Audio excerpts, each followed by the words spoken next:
साल था 1989। एक बिन ब्याही लड़की मां बनने वाली थी। बच्चे के पिता से शादी करने का कोई सीन नहीं था। ऐसे में उसके पास दो ऑप्शन थे, अबॉर्शन करवाना या अकेले बच्चे की जिम्मेदारी उठाना। उसने दूसरा ऑप्शन चुना और एक बच्ची को जन्म दिया। सिंगल मदर के तौर पर बच्ची को पाला, पोसा, बड़ा किया। लेकिन आज 33 साल बाद वही बेटी कहती है वो अपनी मां की तरह बिन ब्याहे बच्चा पैदा नहीं करना चाहती। बेटी का नाम मसाबा है और उसकी मां का नाम है नीना गुप्ता।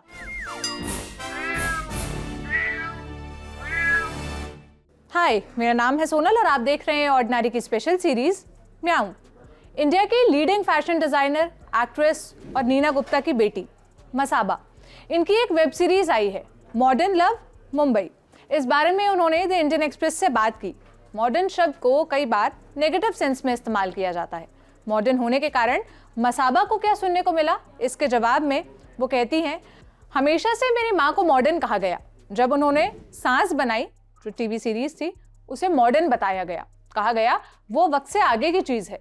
कई बार मुझे ज्यादा ही मॉडर्न बताया गया क्योंकि मैं एक ऐसे कपल की बेटी थी जिनकी शादी नहीं हुई। इस बारे में मसाबा ने आगे बात करते हुए कहा, आज भी ज्यादा कुछ बदला नहीं है। शादी से बाहर पैदा हुए बच्चे को पहले भी बातें सुननी पड़ती थी, आज भी सुननी पड़ती है। इसे स्वीकार करना अलग चीज है और इससे डील करना अलग। आपको सुनने मिलता है कि ये औरत किसी के साथ सोई थी, इस वजह से बच्चा पैदा हुआ। मैं आज भी उन सिंगल मॉम्स की स्टोरी सुनती हूँ जो शादी किए बिना प्रेग्नेंट हुई, तो पता चलता है कि उन्हें भी यही सब सुनना पड़ता है। आज इतने साल बाद भी कुछ नहीं बदला। अगर मुझसे पूछा जाए कि मॉडर्न विमेन होने के नाते क्या मुझ में बिना शादी किए बच्चा पैदा करने की साहस है, वो हिम्मत है, मैं कहूंगी नहीं। मैं उतना प्रेशर नहीं लेना चाहती, नहीं बच्चे को ऐसी सिचुएशन में डालना चाहती हूँ। मसाबा नीना गुप्ता और वेस्ट इंडीज क्रिकेट टीम के स्टार बैट्समैन विवियन रिचर्ड्स की बेटी है। बात है 1988 की। नीना और विवियन रिलेशनशिप में थे और इस दौरान नीना प्रेग्नेंट हुई थी। नीना ने प्रेगनेंसी को कंटिन्यू करने का फैसला किया। अपनी किताब सच कहूं तो में नीना ने लिखा है, मैं मां बनने के लिए उत्सुक थी, लेकिन मैं जानती थी कि बच्चे को दुनिया में लाना सिर्फ मेरा फैसला नहीं हो सकता, बच्चे के पिता का भी इस पर उतना ही हक है। मैंने विवियन से बात की, उन्हें अपनी प्रेगनेंसी के बारे में बताया। मैंने उनसे पूछा कि अगर मैं इस बच्चे को दुनिया में लाती हूँ तो इससे उन्हें कोई समस्या तो नहीं है। विवियन ने कहा कि अगर मैं चाहती हूँ तो उन्हें कोई समस्या नहीं है। और फिर मसाबा पैदा हुई। नीना अपनी बेटी के पिता का नाम जाहिर नहीं करना चाहती थी, लेकिन लोग कहाँ शांत बैठते। एक अखबार ने मसाबा का बर्थ सर्टिफिकेट छाप दिया। नीना के लिए सिंगल मदर का सफर बिल्कुल आसान नहीं था। उन्होंने अलग अलग मौकों पर इस बारे में बताया भी है। एक बार मुंबई मिरर के साथ एक इंटरव्यू में नीना से पूछा गया कि लाइफ की वो कौन सी चीज होगी जिस पर वो दोबारा विचार करना चाहेंगी।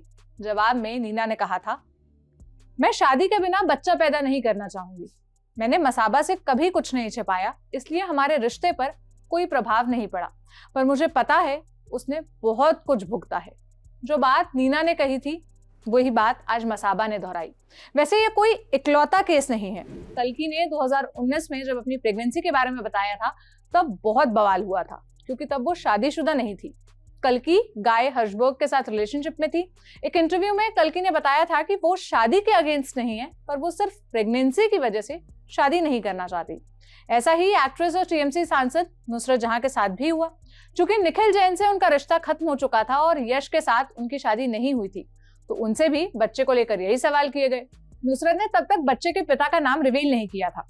एनडीटीवी को दिए एक इंटरव्यू में नुसरत ने इस बारे में बात करते हुए कहा था, बार बार बच्चे के पिता का नाम पूछना एक औरत के चरित्र पर सवाल उठाना है। बच्चे के पिता को इस बारे में पता है और हम दोनों माँ बाप बनने के सुखद एहसास को एंजॉय कर रहे हैं। हाल ही में आई गंगूबाई काठियावाड़ी फिल्म में एक सीन है। गंगूबाई एक स्कूल में बैठी है, कुछ लड़कियों का एडमिशन कराना चाह रही है। वो बताती है माँ का नाम गंगूबाई। सामने से प्रिंसिपल पूछता है बाप का नाम। बाप के नाम में क्या लिखूं? जवाब में गंगूबाई कहती है माँ का नाम काफी नहीं है, चल जवाब में बाप का नाम लिख दे, देवानंद। हमारे यहाँ पिता का नाम जानने का, पिता क्या करते हैं ये जानने में लोगों को बहुत इंटरेस्ट होता है। जानता नहीं मेरा बाप कौन है, ये बात लोग इतनी बार इतने तरीकों से कहते हैं कि इसे सदी का मोस्ट यूज्ड डायलॉग का खिताब भी दिया जा सकता है। इसके साथ लोग बाप के नाम के साथ जुड़ी इज्जत का भी रौब झाड़ते हैं, लेकिन कोई अपनी माँ का नाम का रौब झाड़ता नहीं दिखता।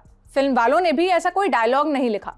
कोई औरत अगर बिना शादी के माँ बनती है तो उसके बच्चे को अवैध कहा जाता है, जैसे उस बच्चे की कोई लीगल मान्यता नहीं है, जैसे उसके कोई कानूनी अधिकार नहीं है।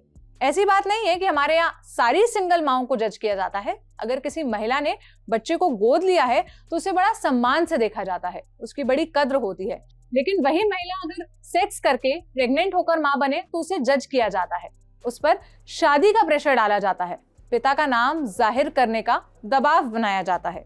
कुछ दिन पहले केरल हाईकोर्ट ने एक महिला की याचिका पर सुनवाई की थी। महिला तलाकशुदा थी, आईवीएफ के जरिए प्रेग्नेंट हुई थी, 8 माह की गर्भवती थी। कोर्ट ने कहा था किसी सिंगल मदर से उसके बच्चे के पिता का नाम नहीं पूछा जा सकता।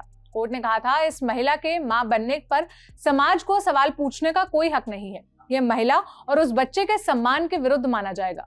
इसके साथ ही कोर्ट ने ऐसे बच्चों के लिए अलग से जन्म प्रमाण पत्र का फॉर्म भी जारी करने का आदेश दिया था, ऐसे फॉर्म जिनमें पिता का नाम भरने की बाध्यता ना हो। आपको बता दें, किसी माँ को उसके बच्चे के पिता का नाम बताने के लिए मजबूर करना उसकी राइट टू प्राइवेसी का हनन है। यहाँ तक कि बच्चे के बर्थ सर्टिफिकेट के लिए भी पिता की पहचान बताने की आवश्यकता नहीं हो सकती। तो अगली बार जब आपको कोई अविवाहित या सिंगल महिला दिखे, उसके साथ कोई बच्चा दिखे, तो उस पर जायज नाजायज का ठप्पा लगाने की बजाय उनके लिए खुश हो। इस मसले पर आपकी क्या राय है, मुझे कमेंट सेक्शन में बताइएगा। कैसा लगा ये एपिसोड ये भी बताइएगा। अब मुलाकात होगी सोमवार को एक नए एपिसोड के साथ। अपना ख्याल रखिए। शुक्रिया।